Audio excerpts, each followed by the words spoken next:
დღეს 20 ივლისია. ეს არის დილის მოსავალი დღევანდელი ჩემი ნაკვეთიდან. 20 კვადრატულ მეტრზე 5 კილოვასი კიტრი მოიკრიფა, რაც კაცმა რომ თქვას, სულაც არ არის კარგი შედეგი ერთი დღისათვის. მეტიც იკრიფება ხოლმე ახლა. შეიძლება ითქვას, ცოტა უხასიათოდ ბრძანდებოდნენ ჩემი კიტრები. ახლა რა მინდა გითხრათ. აი, როდის უნდა მოიკრიფოს კიტრის ნაყოფი. როდესაც კიტრის თესლს შეიძენთ, აუცილებლად ნახეთ კარგად, რა ზომის უნდა იყოს მისი ნაყოფი. ის ჯიშის შემქმნელმა და მწარმოებელმა აუცილებლად დაადგინა. ეს არის ოპტიმალური ზომა, როდესაც მოსავალი არის მაქსიმალური. ახლა რასაც აქ ხედავთ, სამი სხვადასხვა ჰიბრიდია, მაგრამ უმეტესობა არის საკატას ჰიბრიდი მარია. აი ახლა, აი აქ, აი ეს და ეს დაახლოებით არის ნორმალური ზომის ნაყოფი, ხოლო ეს უკვე არის, შეიძლება ითქვას, ზედმეტი ზომის, ანუ ზედმეტად არის დაყოვნებული მცენარეზე ესეც. არავითარ შემთხვევაში არ უნდა, ესე იგი, აყვეთ ცდუნებას, რომ კიტრი კიდევ გაიზარდოს და ის რაც მითითებულია მწარმოებლის მიერ თესლის, იმაზე მეტად გაზარდოთ ნაყოფი. ამით თქვენ მხოლოდ მოსავალს დაიკლებთ.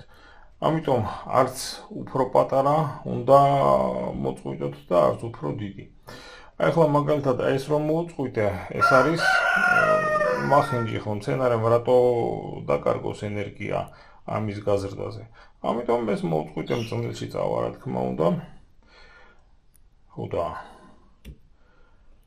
მცენარეც ენერგიას ამაზე აღარ დაკარგავს. ეხლა ასეთი და ასეთი კიტრები, რაც არ უნდა კარგად გამოკვებული ყავდეთ მცენარეები, ყოველთვის იქნება.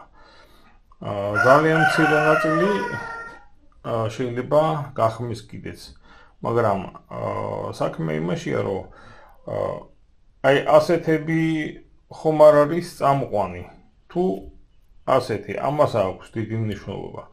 თქვენ ვერ მოახერხებთ ისე, რომ ნაყოფი აი ესეთი ცოტა ნაწილი მოსავლის, აი ესეთი მახინჯურა არ გამოგივიდეთ.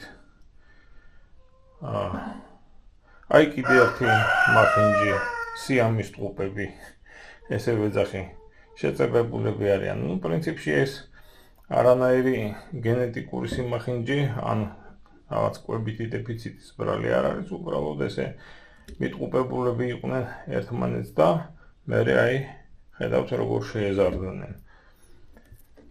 ასე რომ თავარია აი ასეთები დიდი რაოდენობით არ იყოს და არ აღემატებოდეს, ვთქვათ, ან даже 20%-იც არ უნდა იყოს აი ესეთი ნორმალური ნაყოფებისა.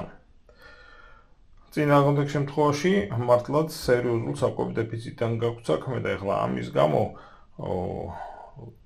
კიტრს კი უყვარს კალიუმი, მაგრამ ზედმეტი კალიუმი არ მიესხათ, ესეც საქმეს გააფუჭებს. და ზედმეტი სასუქი თუნდაც ორგანული არავითარ შემთხვევაში არ მისცეთ. რასაც ხედავთ, ეს არის მოყვანილი, კიდევ ერთხელ ვიმეორებ, 20 კვადრატულ მეტრ ფართობზე ერთი დღის მოსავალია, ერთ დღეში არის აღებული, მისი წონა არის 5 კილოგრამი და 100. ერთი დღისას არასოდეს არ აქვს მნიშვნელობა, თქვათ, ხვალ შეიძლება ცოტა მეტი იყოს, ან ცოტა ნაკლები, მაგრამ ჯერ კიდევ ყოველდღიურ მოსავლიანობას ზრდის ტენდენცია აქვს, საერთოდ ჯერ მაქსიმუმისათვის არ მიუღწევიათ და დაახლოებით, ესე იგი, 2 თვე კიდევ უნდა იცოცხლონ ამ მცენარეებმა და მოსავალი მაძლევონ. დღეისათვის სულ ეს იყო ნახვამდის, კარგად ბრძანდებოდეთ, ყველას მოსავალს გისურვებთ.